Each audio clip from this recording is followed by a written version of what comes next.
राधे राधे, जय माता की भक्तों।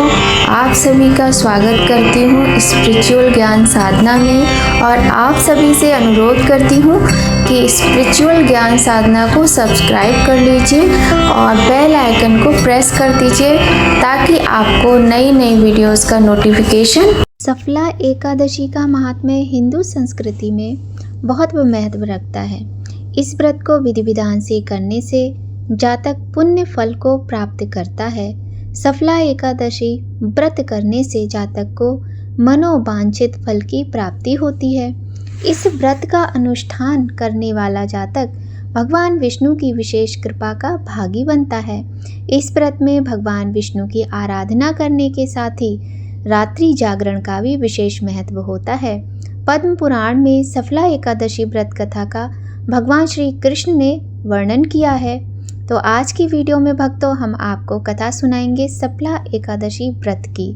जय माता की, राधे राधे भक्तों। कैसे हैं आप सभी लोग? आशा करते हैं सभी लोग बहुत अच्छे होंगे। बताने के लिए कमेंट में जय माता की, राधे राधे अवश्य ही लिखिएगा। भक्तों, कथा बहुत ही सुंदर है। यदि आपने सफला एकादशी व्रत किया है तो कथा का श्रवण अवश्य ही करना चाहिए और यदि व्रत नहीं करते हैं तो भी आपको कथा सुनने मात्र से भगवान की असीम कृपा की प्राप्ति होती है। तो भक्तों, आइए देर न करते हुए प्रारंभ करते हैं सफला एकादशी व्रत की अत्यंत सुंदर और पुण्यदायी कथा। आप सभी भक्तगणों से हाथ जोड़कर विनम्र अनुरोध है, सभी लोग भगवान लक्ष्मी नारायण का ध्यान करते हुए इस कथा का श्रवण करेंगे। बोलिए गणेश भगवान की जय, गौरी शंकर भगवान की जय, लक्ष्मी नारायण भगवान की जय। भगवान श्री कृष्ण के श्री मुख से मोक्षदा एकादशी की व्रत कथा सुनकर राजा युधिष्ठिर बोले, युधिष्ठिर, हे केशव, आपके श्री मुख से मार्गशीर्ष माह के शुक्ल पक्ष को आने वाली मोक्षदा एकादशी की कथा और महात्म्य सुनकर मैं तृप्त हो गया हूँ और अब मैं आपसे पौष माह के कृष्ण पक्ष को आने वाली एकादशी पर्व के विषय में जानने का इच्छुक हूँ। अतः आप मुझे इस एकादशी को किस नाम से संबोधित किया जाता है, इस एकादशी व्रत का क्या महात्म्य है, इस व्रत के पुण्य फल स्वरूप हमें किस फल की प्राप्ति होती है, हमें विस्तार पूर्वक बताने की कृपा करें। भगवान श्री कृष्ण कहते हैं, हे पांडुपुत्र, पौष माह के कृष्ण पक्ष को आने वाली एकादशी को सफला एकादशी के नाम से जाना जाता है। इस एकादशी के देवता स्वयं श्री नारायण हैं। अतः इस एकादशी को विधि विधान पूर्वक करने से सभी मनोकामनाएं पूर्ण होती हैं। जैसे नागों में शेषनाग, सभी ग्रहों में चंद्रमा, पक्षियों में गरुड़, यज्ञों में अश्वमेघ और सभी देवताओं में भगवान श्री विष्णु श्रेष्ठ हैं, उसी प्रकार से सभी प्रकार के व्रतों में एकादशी का व्रत श्रेष्ठ माना गया है। जो मनुष्य पूर्ण श्रद्धा से एकादशी व्रत का अनुष्ठान करता है वह सदैव मेरे निकट रहता है। एकादशी व्रत के अतिरिक्त अगर अधिक से अधिक दक्षिणा या दान प्राप्त होने वाले यज्ञ से भी मैं प्रसन्न नहीं होता हूँ। अतः इस व्रत को पूर्ण श्रद्धा और विधि विधान से करना चाहिए। हे धर्मराज, अब मैं तुम्हें इस व्रत की कथा सुनाने जा रहा हूँ, अतः इसे ध्यान पूर्वक सुनना। प्राचीन काल में चंपावती नगरी में एक महिष्मान नामक राजा राज किया करता था। भगवान श्री हरि की कृपा से उसके 4 पुत्र थे, किंतु उन सभी पुत्रों में लुम्पक नाम का सबसे ज्येष्ठ पुत्र महापापी और दुराचारी था। वह अधर्म के मार्ग पर चलते हुए पर स्त्री गमन, जुआ, मदिरापान, वैश्यागमन जैसे कुकर्मों में अपने पिता का पुण्य से अर्जित किया हुआ धन नष्ट कर रहा था। वह सदैव ब्राह्मण, देवता, वैष्णव, ऋषि, संतों की निंदा करता था। उसे किसी भी धर्म काज में रुचि नहीं थी। एक समय जब उसके परम धर्मात्मा पिता को उसके कुकर्मों के विषय में ज्ञात हुआ तो उन्होंने उसे उसी क्षण अपने नगर से बाहर निकलवा दिया। नगर से दूर होते ही लुम्पक की बुद्धि ने उसका साथ देना छोड़ दिया। उसे अब और कुछ भी नहीं सूझ रहा था कि इस अवस्था में वह क्या करे और क्या ना करे। भूख से तरबतर होकर वो वन्य जीवों को मारकर खाने लगा। और धन की लालसा में रात्रि को अपने ही नगर में जाकर चोरी करता और निर्दोष नगरजनों को परेशान कर उन्हें मारने का पाप करने लगा। कुछ समय पश्चात सारी नगरी उससे भयभीत होने लगी। निर्दोष वन्य जीवों को मारकर उसकी बुद्धि कुपित हो गई थी। कई बार राजसी सेवकों और नगरजनों ने उसे पकड़ा, किंतु राजा के भय से वह उसे छोड़ देते थे। वन के मध्य में एक अति प्राचीन और विशाल पीपल का वृक्ष था। वह इतना प्राचीन था कि कई नगरजन उस भगवान की तरह ही पूजा करते थे। वहीं लुम्पक को इस विशाल वृक्ष की छाया अति आनंद प्रदान करती थी। इसी कारणवश वह भी इसी वृक्ष की छाया में जीवन व्यतीत करने लगा। इस वन को लोग देवताओं की क्रीड़ा स्थली भी मानते थे। कुछ समय व्यतीत होने पर आने वाली पौष माह के कृष्ण पक्ष की 10वीं तिथि की रात्रि को लुम्पक वस्त्रहीन होने के कारण शीत ऋतु के चलते पूरी रात्रि सो न सका। उसके शरीर के अंग जकड़ गए थे। सूर्योदय होते होते वह मूर्छित हो गया। अगले दिन एकादशी को मध्याह्न के समय सूर्य की गर्मी से उसकी मूर्छा दूर हुई। रात्रि जागरण और कई दिन से आहार न करने के कारण वह बहुत अशक्त हो गया था। गिरता संभलता आज फिर भोजन की खोज में वह वन को निकला और शक्ति न होने के कारण वह आज इस स्थिति में भी नहीं था कि किसी पशु का आखेट कर सके। इसलिए वृक्ष के नीचे गिरे हुए फलों को एकत्रित करते हुए वह पुनः वहीं विशाल पीपल के वृक्ष के नीचे आकर बैठ गया। तब तक सूर्यास्त होने ही वाला था। एकादशी के महापर्व पर आज उससे अनजाने में एकादशी का व्रत हो चुका था। अत्यंत दुख के कारण वह अपने आप को प्रभु श्री हरि को समर्पित करता हुआ कहने लगा, हे प्रभु, अब आपके ही हैं ये फल, आपको ही समर्पित करता हूँ, आप ही तृप्त हो जाइए। उस दिन भी अत्यंत दुख के चलते वो पूरी रात्रि सो नहीं पाया। उसके इस व्रत उपवास से भगवान अत्यंत प्रसन्न हुए। प्रातः होने पर एक अत्यंत सुंदर अश्व सुंदर परिधानों से सुसज्जित उसके सामने आके खड़ा हो गया। उसी क्षण एक आकाशवाणी हुई, हे राजपुत्र, श्री नारायण की कृपा से तुम्हारे सर्व पापों का नाश हो चुका है।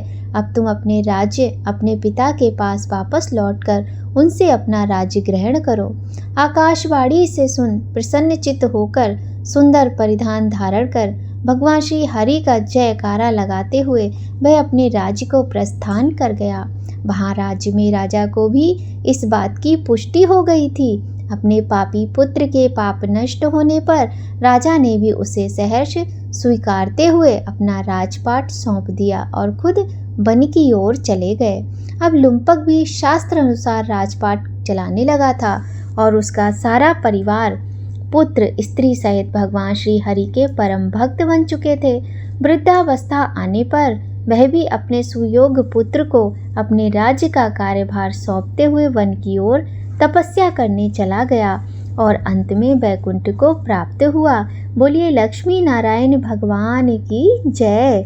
अतः हे धर्मराज, जो भी मनुष्य अपने जीवन काल में इस एकादशी का व्रत करता है उसे अपने अंत समय भी निसंदेह मुक्ति की प्राप्ति होती है। जो मनुष्य इस पतित पावनी एकादशी का व्रत नहीं करता है वो सींग और पूंछ रहित पशु के समान है।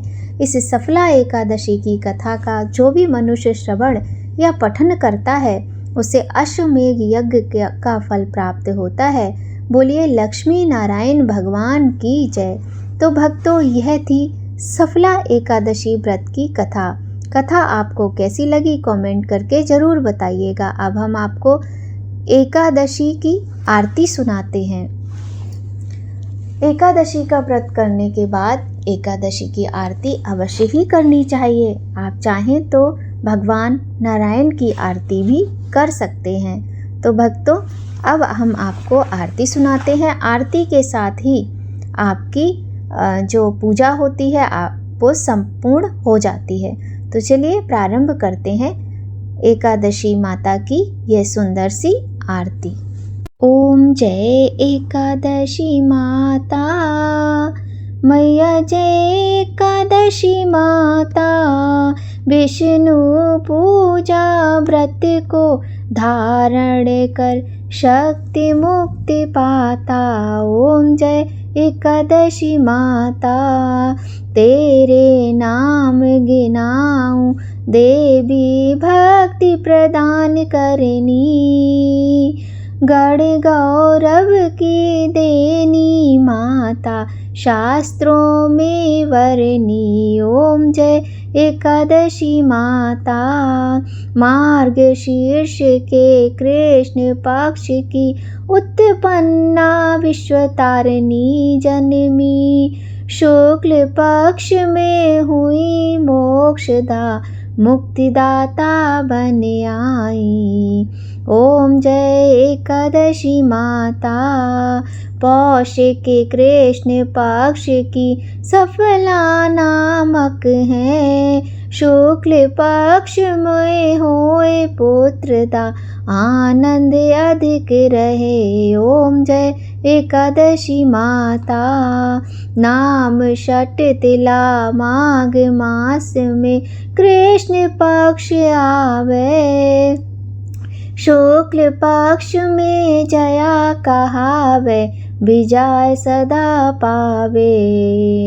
ओम जय एकादशी माता, विजया फागुनी कृष्ण पक्ष में शुक्ला अमल की, पाप मोचनी कृष्ण पक्ष में चैत्र महाबल की। ओम जय एकादशी माता, चैत्र शुक्ल में नाम कामदा धन देने वाली, नाम बरूथनी कृष्ण पक्ष में वैशाख महावाली।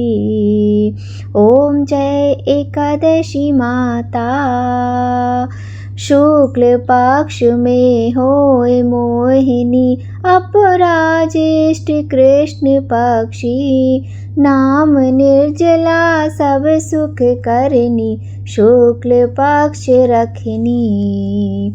ओम जय एकादशी माता, योगिनी नाम आषाढ़ में जानो कृष्ण पक्ष करनी, देवशैनी नाम कहायो शुक्ल पक्ष धरनी। ओम जय एकादशी माता, कामिका श्रावण मास में आवे कृष्ण पक्ष कहिए, श्रावण शुक्ला होए पवित्र आनंद से रहिए। ओम जय एकादशी माता, अजा भाद्रपद कृष्ण पक्ष की परिवर्तनी शुक्ला, इंद्राश्विन कृष्ण पक्ष में व्रत से भव सागर निकला।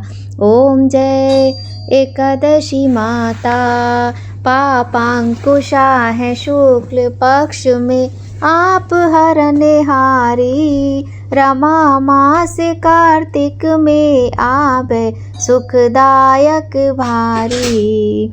ओम जय एकादशी माता, देवोत्थानी शुक्ल पक्ष की दुख नाशक मैया, पावन मास में करूं विनती पार करो नैया।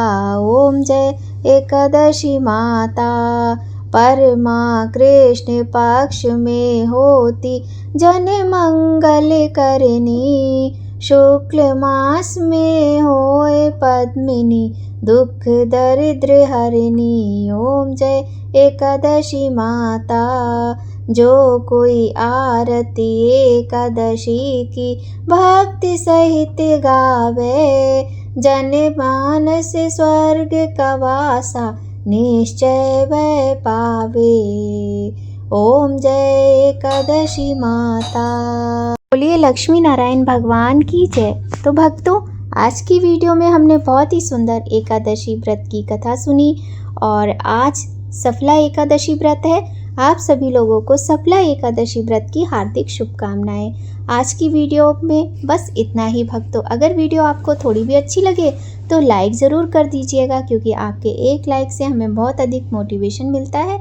और चैनल को सब्सक्राइब कर लीजिएगा, बेल आइकन को प्रेस कर दीजिएगा यदि पहली बार आए हैं तो। और अगर आपको वीडियो पसंद आए तो अपने मम्मी पापा भाई बहन फैमिली फ्रेंड्स के साथ शेयर भी कर दीजिएगा। तो भक्तों, मिलते हैं आपसे नई कहानी नई जानकारी के साथ नए वीडियो में। तब तक आप सभी पर भगवान लक्ष्मी नारायण की कृपा सदा बनी रहे। जय माता की भक्तों, राधे राधे।